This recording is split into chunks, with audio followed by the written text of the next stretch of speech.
Simon Laperrière va rejoindre.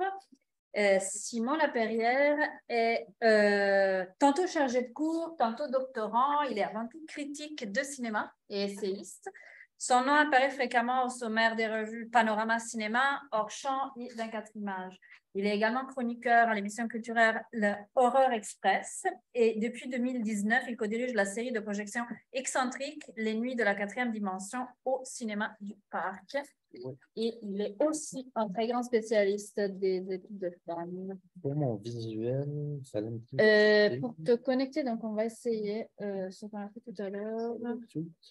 Non sans difficulté, mais t'as pas une clé. Non, est-ce que quelqu'un a une clé USB que je peux emprunter? Soit on fait ça, soit on essaie de bon,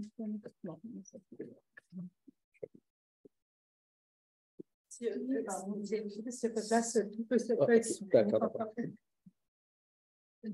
Merci, oui. C'est tellement vieux qu'elle ne rentre pas dans mon débatteur. Non, c'est pas ça. C'est bon, je l'ai. Je suis désolé, je n'avais pas compris qu'il fallait amener une. Ouais, non, c'est compliqué ici. Je pense que ça.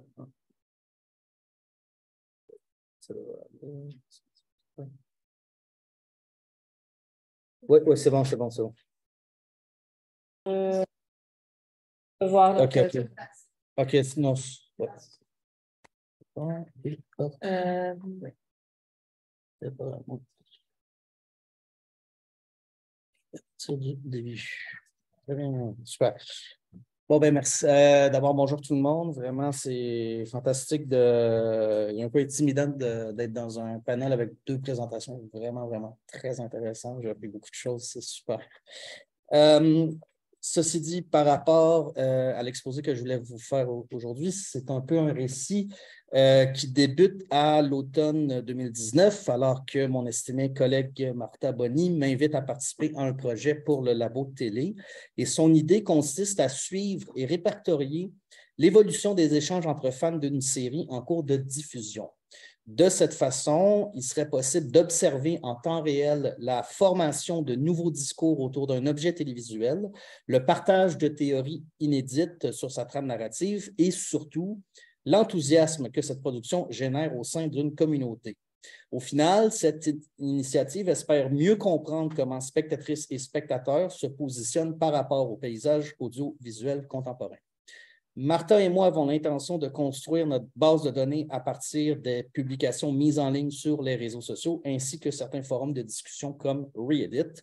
Le choix de fandom à surveiller s'impose par lui-même. Nous jetons effectivement notre dévolu sur la série Westworld, dont la 3e saison doit être diffusée à l'hiver 2020. Pourquoi Westworld? Parce qu'elle inspire déjà de nombreux débats sur Internet. Souvenez-vous, on se posait la question où se situaient les parcs. Et plus important encore, parce que nous en sommes nous-mêmes fans. C'est un projet de recherche qui promet d'être captivant, innovateur, agréable à monter. Les choses vont se passer autrement, vous vous en doutez. Le premier épisode de la saison 3 de Westworld est diffusé sur la chaîne HBO le 15 mars 2020. Au même moment, plusieurs gouvernements à travers le monde ordonnent l'implantation de mesures sanitaires dans l'espoir de vaincre la pandémie de la COVID-19.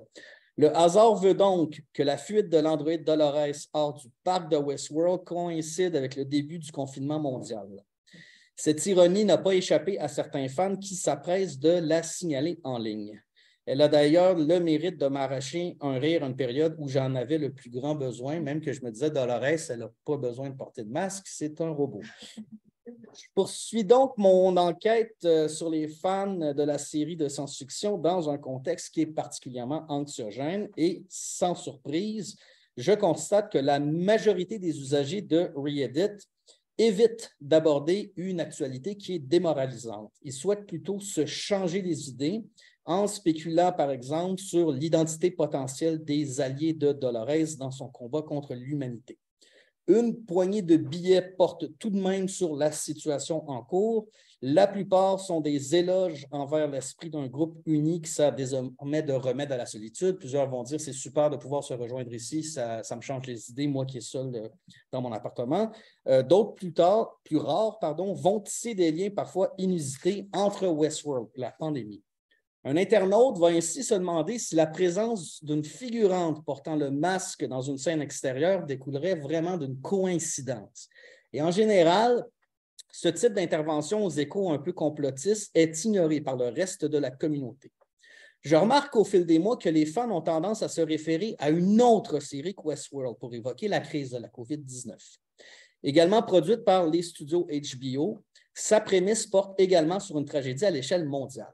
Les comparaisons avec la pandémie s'avèrent donc inévitables, des parallèles qui sidèrent tellement ils semblent aller de soi. Et curieux d'en savoir plus, je délaisse momentanément l'univers de Westworld pour explorer les forums dédiés à The Leftovers de Damon Lindelof. Rappelons les faits. Diffusées entre 2014 et 2017, les 3 saisons qui composent The Leftovers ont comme point de départ un événement surnaturel à l'échelle mondiale. Le 14 octobre 2011, 2% de la population humaine disparaît instantanément. Servant de flashback, un épisode de la première saison intitulé The Garveys at their Best nous révèle comment ce ravissement imprévisible s'est somme toute déroulé en douceur. Question de vous rafraîchir la mémoire, je vais vous en montrer un petit extrait de cet épisode.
What was that?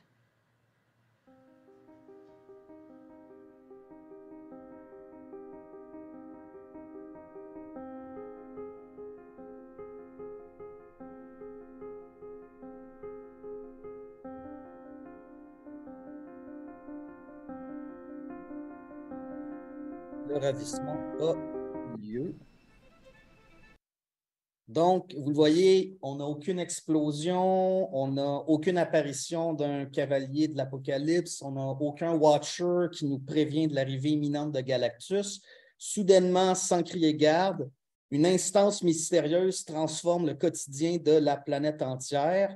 Personne n'échappe aux conséquences de ce curieux phénomène. Et d'une manière ou d'une autre, le ravissement impacte la vie de tous et chacune. Aucun retour à la normale n'est envisageable. Les individus emportés ne reviendront pas. Celles et ceux qui restent auront désormais face à faire le deuil de leur absence inexpliquée. Et d'emblée, le rapprochement avec la COVID-19 s'impose par lui-même. Le ravissement dans The Leftovers a agi tel un virus. Il n'a pas choisi ses victimes en raison de leur race, de leur genre, de leur croyance ou de leur situation socio-économique. En témoigne un documentaire commémoratif entendu dans une scène du pilote qui rend hommage aux célébrités qui, du pape à Jennifer Lopez, se sont évaporées. Pareille attention médiatique rappelle celle à laquelle le comédien Tom Hanks a eu droit lorsqu'il a contacté le coronavirus au début de la pandémie. Une couverture ayant fait ombrage à tous ces patientes et patients anonymes de tant d'hôpitaux à travers le monde, des cas positifs que l'on dissimulait derrière des statistiques identiques à ce 2% de l'humanité qui est constamment répété tout au long de The Leftovers. La comparaison entre fiction et réel ne s'arrête pas là. Comme l'ont fait remarquer certains usagers de Twitter, le ravissement a entraîné la formation d'un groupe sectaire du nom de Guilty Remnants, de la même manière que le confinement mondial a généré l'expansion du groupe conspirationniste QAnon. Certes, les causes qu'ils prônent ne sont pas tout à fait les mêmes, mais ces disciples soulèvent les mêmes inquiétudes auprès de leurs proches.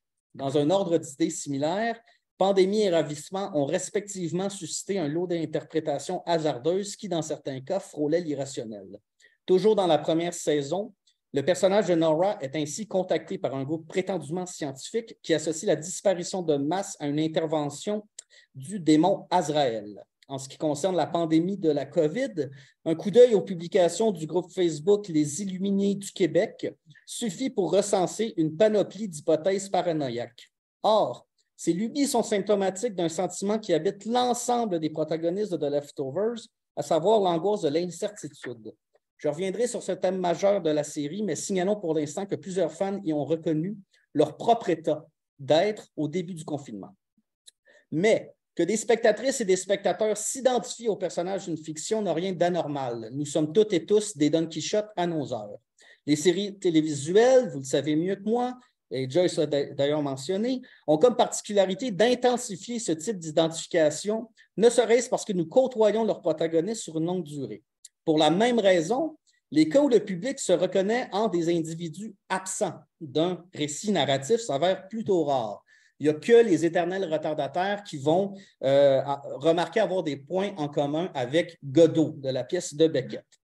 Et suite au début des mesures sanitaires, The Leftovers est devenu malgré lui une figure d'exception.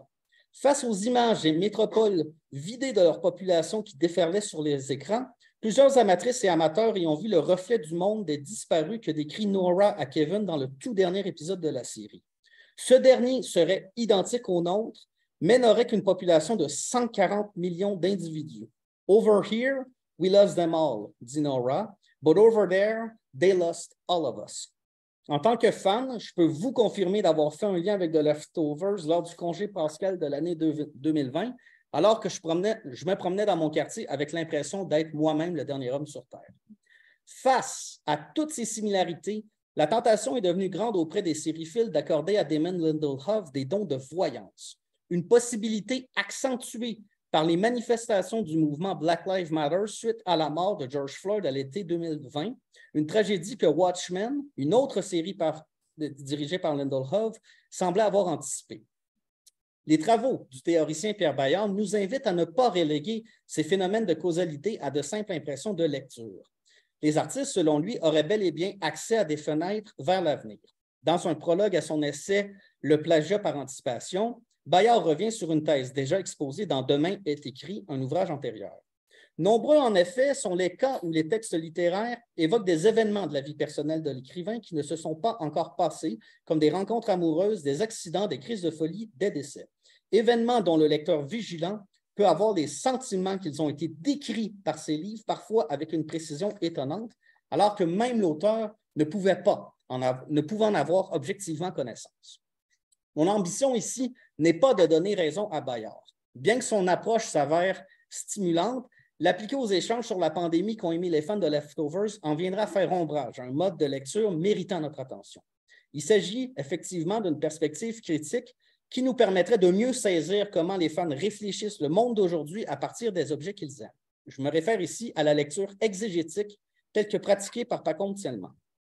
Bon, résumer le projet exégétique de Paconte Tielman serait aussi complexe qu'ardu. Celui-ci se définit à partir d'une vaste bibliographie qui inclut à ce jour une vingtaine d'ouvrages. En premier lieu, Mentionnons qu'elle correspond au concept de pensée du dehors proposé par Michel Foucault dans un article publié en 1966. Le philosophe y avance qu'une forme de pensée se tairait dans les confins de la culture occidentale. Invisible, elle se constituerait à partir de la disparition de la subjectivité. Il serait sans doute présomptueux d'inclure les discours des femmes dans les rangs de la pensée du dehors parce qu'ils sont, après tout, le fruit d'une subjectivité débordante qu'une chercheuse ne peut évidemment pas ignorer pleinement.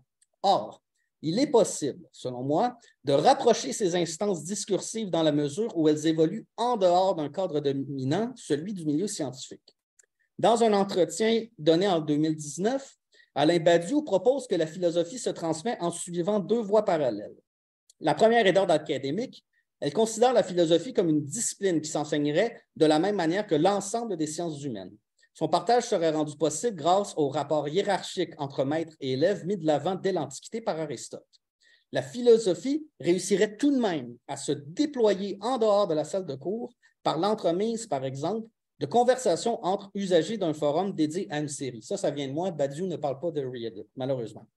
Des échanges qui auraient un potentiel non négligeable dans la mesure où ils correspondent à leur manière à un grand projet philosophique. Et là, c'est Badiou qui parle. La philosophie existe quand on rencontre l'existence d'une possibilité, la possibilité de traverser et d'examiner ce dont l'humanité est capable, puis de voir si cela a une valeur ou pas de valeur. Croiser nos regards sur un même objet télévisuel pour mieux comprendre l'état du monde découle donc d'un geste philosophique. Il dépend également d'une posture que femmes et hommes adoptent naturellement parce que nous sommes constamment poussés à décoder l'environnement qui nous entoure.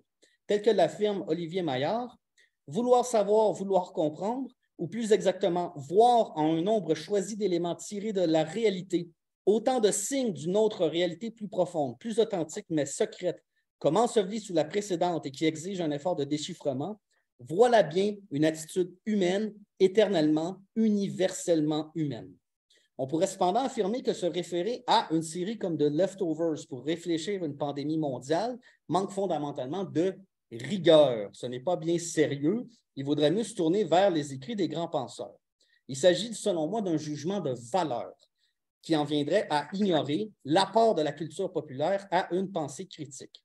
Par contre, Tillman, de son côté, nous invite plutôt à saisir cette alternative.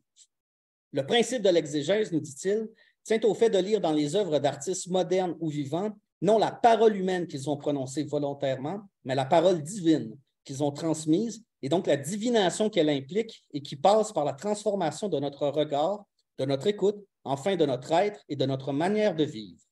Une série comme Lost, X-Files ou The Leftovers est susceptible de porter en elle un message rédempteur qui, à la manière d'un texte biblique, éclairera celle ou celui qui l'interprète. Pour la repérer, Tillman souligne un point capital que je me devais de vous mentionner. Il n'est pas recommandé de faire l'exégèse d'un objet qui nous laisse indifférents.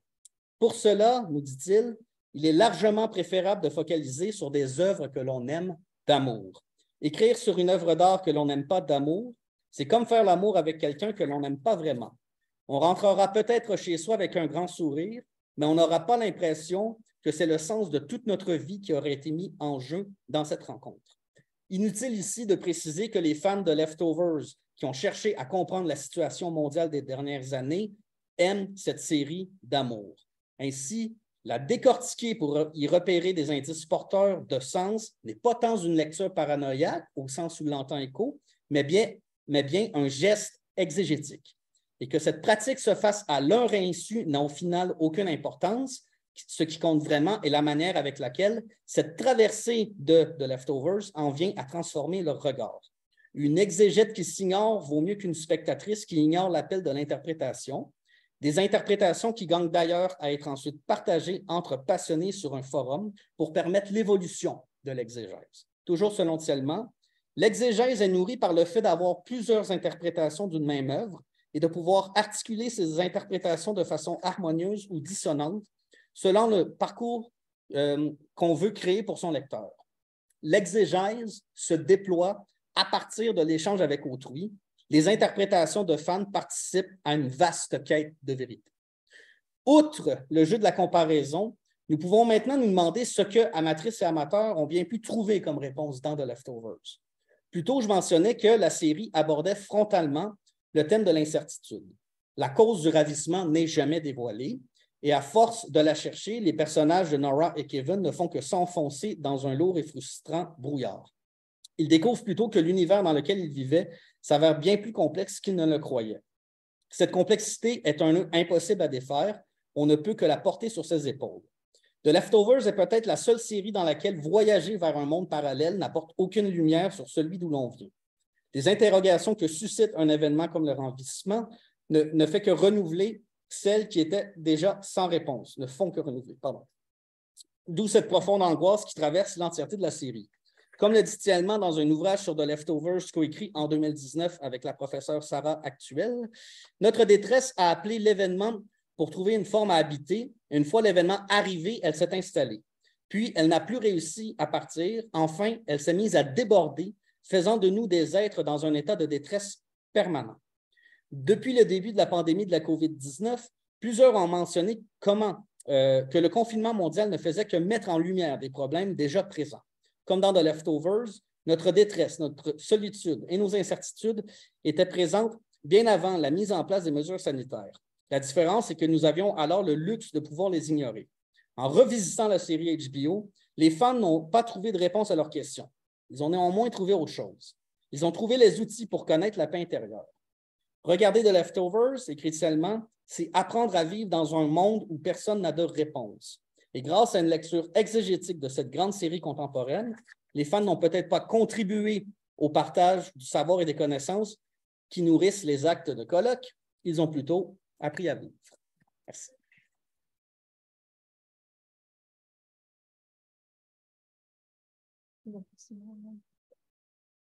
Merci pour ce panel. J'invite donc